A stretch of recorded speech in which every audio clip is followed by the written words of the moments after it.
नमस्कार मित्र. आज आपण बघूया की मुलांना डोकं लावायचं कसं शिकवू शकतो. अगदी लहान मुलांनाही आपण डोकं लावायचं शिकवू शकतो किंवा आपण त्यांना बेरीज वजाबाकी तर शिकवत असतो. बऱ्याच मुलांना बऱ्यापैकी बेरीज वजाबाकी गुणाकार भागाकार अतिशय उत्तम पद्धतीने येतात. पण त्यांना फक्त पद्धत माहिती असते किंवा कसं काय करायचं ते माहिती असतं. यामध्ये मुलं डोकं लावायला जास्त शिकत नाही. त्याच्यामुळे त्याच बेरीज वजाबाकीमध्ये किंवा गुणाकार भागाकारमध्ये आपण मुलांना डोकं लावायला कसं शिकवू शकतो त्याची काही उदाहरणं आपण आज बघणार आहोत. जसं की एक कोड आहे, म्हणजे एक कोड म्हणूया आपण त्याला. जेव्हा मुलांना आपण अशी कोडी सोडवायला देतो तर त्यांच्या डोकं लावायची त्यांना सवय लागते आणि ते त्यांचा बुद्धीचा वापर करायला सुरुवात करतात. तर बघा, ही एक 3 अंकी संख्या आहे. तशीच संख्या परत आहे आणि परत तशीच संख्या, म्हणजे 3 अंकी संख्या 3 वेळेस घेतली. आता त्याची बेरीज केल्यानंतर असं उत्तर आपल्याला येणार आहे. म्हणजे हा जो अंक आहे तोच परत इथे येणार आहे.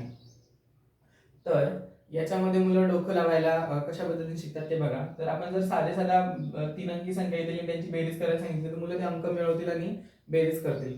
कुठल्याही प्रकारचं ते विचार करणार नाहीत की कोणता अंक घेतल्यानंतर काय होईल, कोणता अंक घेतल्यानंतर काय होईल. आणि गणितामध्ये फार महत्त्वाचं असतं की तुम्हाला विचार करावा लागतो. तर त्या अशा प्रकारच्या बेरजेमधून मुलं विचार करायला नक्कीच शिकू शकतात. तर आता मी एक सोडवून दाखवणार आहे की मुलं कशा पद्धतीने याच्यातून विचार करायला शिकतात.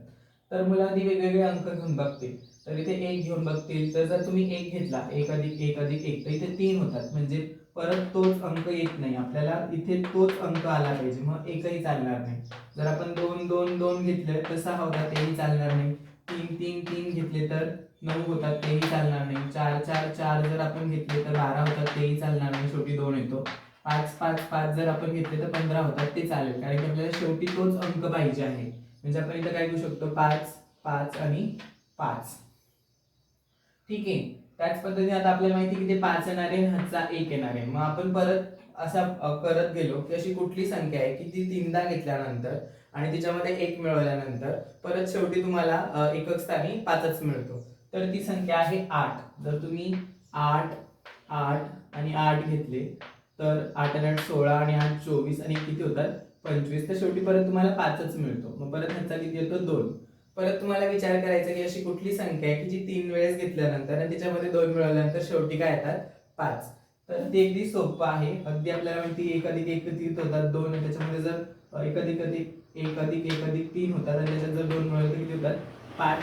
म्हणजे इथे 1 1 आणि 1 आणि हे 3 आणि 2 किती होते 5. तर म्हणजे आपली संख्या काय आहे 185 185 आणि 185, म्हणजे 185 अधिक 185 अधिक 185.